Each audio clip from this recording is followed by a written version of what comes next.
دوستوں اور بزرگوں، اس چیز کو یہ روکنا چاہتے ہیں۔ یہ لوگ نہیں پسند کرتے کہ مجلس آگے بڑھے۔ مجلس اس لیے آگے بڑھ رہی ہے کیونکہ لوگ جان چکے ہیں کہ ہم کو اپنی سیاسی آواز کی ضرورت ہے۔ جو مظلوم ہے وہ جانتا ہے کہ مجلس میری طاقت ہے۔ جو لوگ سسٹم سے ناانصافی کا شکار ہو چکا ہے وہ جانتا ہے کہ ہجوم تو ہے مگر سناٹا ہے۔ اگر اس سناٹے کو کوئی توڑتا ہے تو اس کا نام مجلس اتحاد المسلمین ہے، ایوان اسمبلی ہے، 288 رکن اسمبلی ہے۔ مگر اگر کوئی کھڑے ہو کر ظالم کی آنکھوں میں آنکھیں ڈال کر کہتا ہے کہ تو ظلم کر رہا ہے، سنویدھان کے دائرے میں ہم کو اپنا حق ملنا چاہیے، تو مجلس کرتی ہے۔ دوسرے بھی ایم ایل اے جیت کر گئے ہوں گے اور جائیں گے، مگر ان کی زبانوں پر ان کی پارٹی کا تالا لگا ہوا ہے، ہماری زبانوں پر تالا نہیں ہے۔ ہم اپنی زبان کو نقارہ خلق بنا کر ظالموں کے سامنے انقلاب زندہ باد کے نعرے لگاتے ہیں۔ میرے عزیز دوستوں اور بزرگوں، 20 تاریخ کے دن آپ کو اس چراغ کو جلانا ہے، اس چراغ کو مضبوط کرنا ہے۔ جو لوگ اس چراغ کو بجھانا چاہتے ہیں، آپ اپنے اتحاد سے ان کو ہمیشہ کے لیے سیاسی طور پر بجھا دیجئے۔ جس چراغ کو آپ نے تیل سے نہیں اپنے خون پسینے سے جلایا ہے، میں آپ سے کہہ رہا ہوں یہ دشمن ہے ہمارے اتحاد کے، یہ دشمن ہے اورنگ آباد کے نوجوانوں کے، یہ چکنا چور کرنا چاہتے ہمارے بزرگوں کے خوابوں کو، یہ ہمارے ماؤں کی امیدوں کو ختم کرنا چاہتے ہیں۔ فیصلہ آپ کو کرنا ہے 20 تاریخ کے دن۔ یہ لوگ جیتنے کے لیے نہیں، مودی کے اشارے کے اوپر، شنڈے کے اشارے کے اوپر، آر ایس ایس کے اشارے کے اوپر، بلکہ آج کہہ رہا ہوں جس نے ہمارے نبی کریم صلی اللہ علیہ وسلم کے شان میں گستاخی کی، اس گستاخ ظالم کے ایجنٹ بن کر ہماری صفوں میں آ کر ہمارے اتحاد کو کمزور کرنا چاہتے ہیں۔ خبردار کر رہا ہوں آپ کو، گستاخوں کا ساتھ مت دو۔ جو لوگ گستاخ کے ایجنٹ بن کر اورنگ آباد کی سرزمین پر ہمارے اتحاد کو کمزور کرنا چاہتے ہیں، نوجوانوں، بزرگوں، ان گستاخوں کا جواب تم کھڑے ہو کر پتنگ کے نشان پر بٹن دبا کر دو گے، اور جواب دو گے جمہوری طریقے سے۔ تم پیغام دو گے شنڈے کو، فڈنویس کو، مودی کو، آر ایس ایس کو اور اس گستاخ کو، دیکھ تو نے ہماری صفوں میں ابو جہل کو بجایا تھا، ہم نے ابو جہل کو آج بخشنے والے نہیں ہیں۔ دیکھ تو میر جعفر اور میر صادق کو ہمارے صفوں میں بجایا تھا، اب ہم ان میر جعفر اور میر صادق کو جان چکے ہیں، جو ہمارے درمیان میں آ کر ہماری پیٹھ پر خنجر نہیں گھونپ رہے بلکہ ہمارے مستقبل کو ختم کرنا چاہتے ہیں۔ تو میرے عزیز دوستوں اور بزرگوں، یہ Narendra Modi R S S نے پورے مہاراشٹر کے الیکشن میں 90 ایسے لوگوں کو الیکشن لڑا رہی ہے۔ انڈیپینڈنٹ نام کے آزاد ہیں مگر غلام ہیں آر ایس ایس کے اور مودی کے۔ ان کے نام اردو سے شروع ہوتے ہیں، نام تو اردو کا ہے مگر کام تو ابو جہل کا کرنے والے ہیں۔ یہ لوگ میر جعفر اور میر صادق کے ایجنٹ ہیں، یاد رکھیے۔ یہ جیتنے کے لیے الیکشن نہیں لڑ رہے، یہ ہرانے کے لیے الیکشن لڑ رہے۔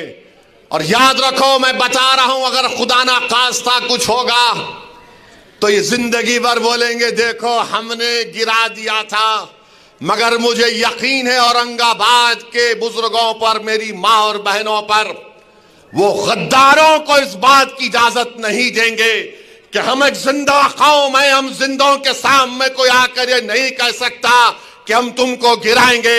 ہم زندہ رہیں گے اور ان کو سیاسی طور پر ان کے چاروں خانے چت کریں گے، ان کے منصوبوں میں ان کو شکست دیں گے، ان کی سازشوں کو ہم بے نقاب کریں گے۔ یہ لوگ اس گستاخ کے ایجنٹ بن کر آ رہے ہیں۔ اورنگ آباد ہی وہ واحد شہر تھا پورے مہاراشٹر میں جہاں سے آپ نے اٹھ کر اس گستاخ کو پیغام دیا تھا اپنے اتحاد کے ذریعے۔ کسی جگہ سے کوئی نہیں اٹھا تھا، آپ ہی کے شہر سے ایک دیوانہ امتیاز جلیل کھڑا ہوا اور اس نے کہا کہ میں پارلیمنٹ کا الیکشن ہار گیا، ان ظالموں نے میرے خلاف سازش کی، مگر مجھے ایم پی رہنے کی کوئی ضرورت نہیں ہے۔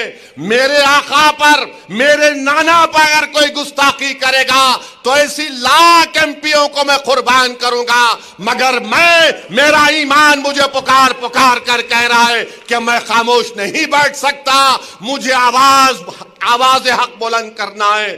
اور امتیاز جلیل نے اور مجلس نے فیصلہ لیا، پورے پریشان ہو گئے، حکومت پریشان، ظالم پریشان، کمزور پریشان، منافق پریشان، ابو جہل کے دوست پریشان، میر جعفر مرزا صادق پریشان، پرشاسن پریشان۔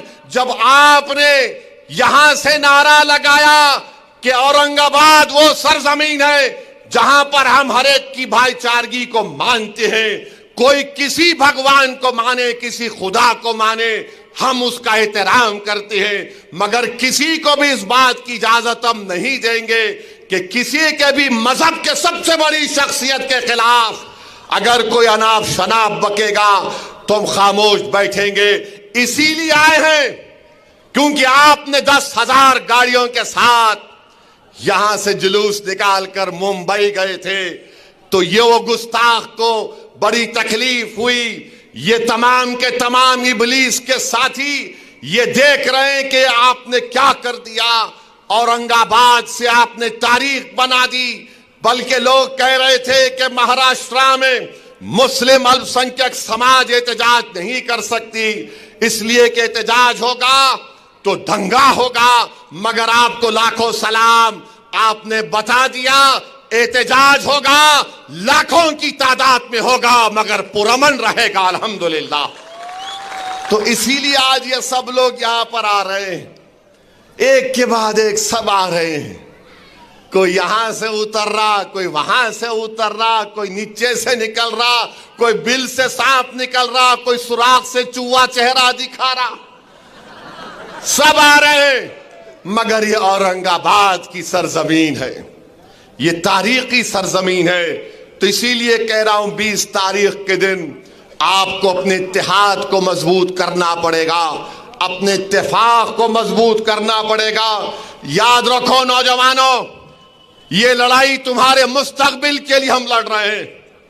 یاد رکھو میری زدار ماں اور بہنوں، یہ لڑائی آپ کے خوابوں کو پورا کرنے کے لیے کیا جا رہا ہے۔ یاد رکھو میرے بزرگوں، جو تم نے خواب اپنے جوانی میں دیکھے تھے، ان خوابوں کو پورا کرنے کی لڑائی ہم لڑ رہے ہیں۔ یہ لڑائی ہم اورنگ آباد کو طاقتور بنانے کے لیے لڑ رہے ہیں۔